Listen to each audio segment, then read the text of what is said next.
Hello guys, welcome back to our channel. இந்த வீடியோவில் வந்து ஒரு பயங்கரமான ஒரு விஷயம் இப்போ வைரலாக பரவிட்டு இருக்கு. எல்லாரும் நீங்கள் பார்த்துருப்பீங்கன்னு நினைக்கிறேன். விராட் கோலி விசஸ் கௌதம் கம்பீரோட ஃபைட்டு தான். நேற்று மேட்ச் முடிஞ்சதுக்கு அப்புறம் பல விஷயங்கள் வேற மாதிரி நடந்துருக்கு. அது என்ன ஏது அப்படின்றது தான் இந்த வீடியோவில் பார்க்க போகிறோம். ஆக்சுவலாக பார்த்தீங்கன்னா இதோட ஆரம்ப புள்ளி எங்கன்னு பார்த்தீங்கன்னா, ஸோ பெங்களூரோட ஸ்டேடியத்தில் சின்னசாமி ஸ்டேடியத்தில் பார்த்தீங்கன்னா, ஸோ எல்எஸ்டி போயிட்டு ஒரு 213 ரன்னை வந்து சேஸ் பண்ணி ஒரு பக்கம் பயங்கரமாக வின் பண்ணியிருப்பாங்க. வின் பண்ணதுக்கு அப்புறம் அது என்ன நடந்திருக்குன்னா, அந்த செலிப்ரேஷன்ல பாத்தீங்கன்னா அவிஷ்கான் வந்து ஹெல்மெட்டை தூக்கி உடைச்சு அவருக்கு ஒரு மிகப்பெரிய ஃபைன் போட்டிருப்பாங்க. அது ஒண்ணு. அடுத்ததா வந்து பாத்தீங்கன்னா கௌதம் கம்பீர் ஜெயிச்சுட்டும் அந்த செலிப்ரேஷன் பண்றதெல்லாம் ஓகே ஒரு பக்கம். பட் அதுக்கப்புறம் வந்து இந்த மக்களை வந்து ஸோ அந்த பெங்களூர் மக்களை வந்து ஷூ அப்படின்ற மாதிரி ஒரு போட்டோ நீங்க பார்த்து வைரல் ஆயிருக்கும். அது வந்து மிகப்பெரிய தவறுங்க. ஸோ என்னதான் நீங்க ஒரு மேட்ச் ஜெயிச்சிருக்கீங்க இது பண்றீங்கன்னா, மக்கள் வந்து சப்போர்ட் பண்ணுவாங்க. அவங்க ஹோம் டீமுக்கு சப்போர்ட் பண்ணதாங்க செய்வாங்க. ஹோம் ஸ்டேடியத்தில் வந்து அவங்க ஹோம் டீமுக்கு சப்போர்ட் பண்ணதான் செய்வாங்க. அவங்கள போயிட்டு கம்மனரு இதெல்லாம் பண்றது தப்பா இருந்தது. ஸோ அது ஒரு பக்கம் நடந்து முடிஞ்சது. பட் இது ரெண்டாவது பிக்சரான நேத்து நடந்தப்ப எல்எஸ்டி விசஸ் ஆர்சிபியில் ஆர்சிபி பயங்கரமா வின் பண்ணிட்டாங்க. அதுவும் பார்த்தீங்கன்னா 213 நீங்க அடிச்சிட்டீங்கன்னா 127 அட்ரா அவங்க ஸ்டேடியத்துலன்ற மாதிரி 127 அடிக்க முடியாத திக்கி திணறி எல்எஸ்டி ஒரு பக்கம் தோத்துருக்காங்க. தோத்ததுக்கு அப்புறம் ஒவ்வொரு விக்கெட் எடுக்கும்போது விராட் கோலி பயங்கரமா செலிப்ரேட் பண்ண ஆரம்பிச்சார். அந்த பம்புடபிள் விராட் கோலி ஆக்ரோஷமா இருப்பார் பாத்தீங்களா, அதை நேற்று ஃபுல்லா பார்க்க முடிஞ்சது. அவரும் பண்ணாரு. நேற்று எது மக்களை பார்த்து சைலண்டா இரு, முத்தம் கொடுக்கறது, இந்த மாதிரி பல விஷயங்கள் நேற்று விராட் கோலி பண்ணிட்டு இருந்தாரு. ஏன்னா இது வந்து it's a time to give it back மாமி அப்படின்ற மாதிரி இது ஒரு ரிவெஞ்சுக்கான டைம். ஸோ அவங்க எங்களை அடிச்சு இது பண்ணதுக்கு நாங்கள் திருப்பி ரிவெஞ்ச் கொடுக்கணும்ல அப்படின்ற மாதிரி ஒரு முடிவு எடுத்து ரிவெஞ்ச் கொடுக்குற டைமு. ஸோ அதுதான்.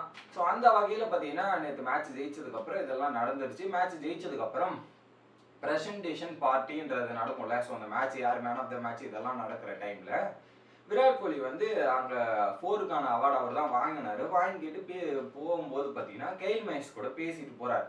கெயில் மேக்ஸ் கூட பேசிட்டு போற டைம்ல பார்த்தீங்கன்னா திடீர்னு கௌதம் கம்பீர் நடுவில் வராரு. கெயில் மேக்ஸை பிடிச்சி இழுத்துட்டு போறாரு.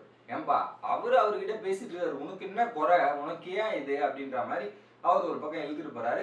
அதே மாதிரி மேட்ச் முடிஞ்ச உடனே எல்லா பிளேயர்ஸும் கை கொடுப்பாங்கல்ல, கை கொடுக்கும்போது கூட விராட் கோலியும் கௌதம் கம்பீரையும் மூஞ்ச பாத்துக்கவே இல்லை. ரெண்டு பேரும் மூஞ்ச பாத்துக்காம திரும்பிட்டு ஏதோ கை கொடுக்கணுமேன்றது கொடுக்குறோம்ல அந்த மாதிரி கொடுத்துட்டு போயிட்டாங்க அப்படியே.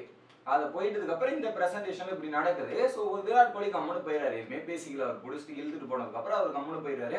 இன்னொரு பக்கம் கௌதம் கம்பீர் அந்த ஆக்ரோஷம் தெரியுது. இன்னொரு பக்கம் கௌதம் கம்பீர் அவர் தான் சொல்லணும், அவர் ஆக்ரோஷமா வந்து போறாரு. ஒரு பக்கம் கே எல் ராகுல் தடுக்கிறாரு, அவிஷ்கான் தடுக்கிறாரு, எல்லாம் வந்து கௌதம் கம்பீரை தடுக்கிறாங்க. இன்னொரு பக்கம் அங்க நாங்க மாசா விராட் கோலி சார் வா வா முடிஞ்சா வா இப்ப வா அப்படின்ற மாதிரி இப்படி கை காட்டுறாரு. உடனே கௌதம் கம்பீர் வந்தவனா அங்க ரெண்டு பேருக்கு ஈட்டட் ஆர்கியூமெண்ட் வேற மாதிரி போயிட்டு இருக்கு. ஓகேங்களா, அந்த ஆர்கியூமெண்ட் போயிட்டு இருக்கு. இன்னொரு பக்கம் அந்த ஆர்கியூமெண்ட்டை தடுக்கிறதுக்கு அமித் மிஸ்ரா வந்து தடுத்து ரெண்டு பேரையும் பிரிச்சு கூப்பிட்டு போறாங்க. இது ஒரு பக்கம் நடக்குது. இதுல ஆரம்பிச்சு வச்சது கௌதம் கம்பீர். ஸோ விராட் கோலியை பத்தி உங்களுக்கு எல்லாருக்குமே தெரியும். அவர் என்னன்னா, ஸோ ரிவெஞ்சுனா நீங்க அடிச்சிட்டீங்கன்னா அதுக்கப்புறம் இதை நான் கொடுக்குறேன் அப்படின்ற மாதிரி எல்லா விதத்துலையுமே அவருடைய கேரக்டரும் இதுதான், அதோட அக்ரஷன் மோடும் அப்படிதான், அதை தான் திரும்பி கொடுத்துருக்காரு. ஸோ இதுல வந்து கௌதம் கம்பீர் டென்ஷன் ஆகிறதுக்கு என்ன இருக்கு, எப்பா நீ வந்து அங்க பண்ணும்போது அவங்களுக்கு காயப்பட்டு அர்ட்டாச்சு, இப்போ அவர் திரும்பி பண்ணும்போது நீ வாங்கிக்க வேண்டியது தானே, இதுல என்ன தப்பு இருக்கு? ஏன்னா ஒரு சிலரால் அப்படிதான். ஸோ அந்த ஆக்ரோஷத்தை எப்படி ஆல்ரெடி இது வந்து இப்போ நடக்கல, பல வருஷத்துக்கு முன்னாடி வந்து ஆர்சிபி விசஸ் கேகேஆர் அப்பயே கௌதம் கம்பீர் விராட் கோலி ஃபைட் இதெல்லாம் வந்திருக்கிறத நம்ம பார்த்துருப்போம். அதெல்லாம் திரும்ப தொடருது. பட் விராட் கோலி வந்து இந்த ஐபிஎல் வேற மாதிரி செஞ்சுட்டு இருக்காரு. ஒரு பக்கம் கங்குலி ஒரு மேட்ச்ல செஞ்சு விட்டாரு, என்ன எப்படிலாம் பண்ண அப்படின்ற மாதிரி செஞ்சு விட்டாரு. இப்ப கௌதம் கம்பீர் செஞ்சு விட்டுருக்காரு. ஆனா கிங் கோலி அதை கூட பண்ணலன்னா எப்படி அப்படின்ற மாதிரி ஒரு பக்கம் சந்தோஷமா கோலியோட ஃபேன்ஸ் இருப்பீங்க. பட் என்ன பொறுத்தவரையும் என்ன தெரியுமா, ஸோ ஆக்சுவலாக வந்து செலிப்ரேட் பண்ணது எல்லாமே ரைட்டு. பட் மற்றவங்களை காயப்படுத்துற மாதிரி எதுவுமே பண்ணாமல் இருந்தால் அது ஒரு நல்ல விஷயம். ஸோ அதில் பார்த்தீங்கன்னா இன்னைக்கு கௌதம் கம்பீர் பண்ணார், இன்னைக்கு விராட் கோலி பண்ணார். ரெண்டு பேர் மேலேயும் தப்பு தான். ஸோ இது ரைட்டுன்னு நான் சொல்ல விரும்பல. பட் அந்த இடத்துல வந்து ஸோ அன்னைக்கு கௌதம் கம்பீர் பண்ணும்போது அது ரைட்டா தெரிஞ்சது, இன்னைக்கு விராட் கோலி பண்ணும்போது அது ஏன் தப்பா தெரியுதுன்றது தான் என்னோட கேள்வி. நீங்க பண்ணா நியாயம், மற்றவங்க பண்ணா தப்பா அப்படின்ற மாதிரி தான் எனக்கு கேட்க தோணுச்சு. ஸோ அந்த வகையில் பார்த்தீங்கன்னா விராட் கோலி நேற்று பண்ணதில் இது ரெண்டுத்தையும் கம்பேர் பண்ணும்போது விராட் கோலி பண்ணதான் எனக்கு தப்பா தெரியல. பட் தப்பு தான்.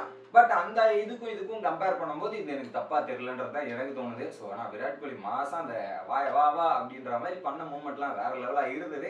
எத்தனை பேர் அந்த வீடியோ பார்த்தீங்க என்ன அப்படின்றத கமெண்ட் பண்ணுங்க. இந்த ஃபைட்டுக்கான ரீசன் அந்த போன மேட்ச் தோத்ததுக்கான பழியை தீர்க்கணும் அப்படின்றது தான். ஸோ வந்து அந்த பழியை அவங்களோட ஓன் ஸ்டேடியத்திலே வந்து பழியை தீர்த்துட்டாங்க. அதுக்கேற்ற மாதிரி மாசா வின் பண்ணிட்டாங்கன்றது தான் கருத்து.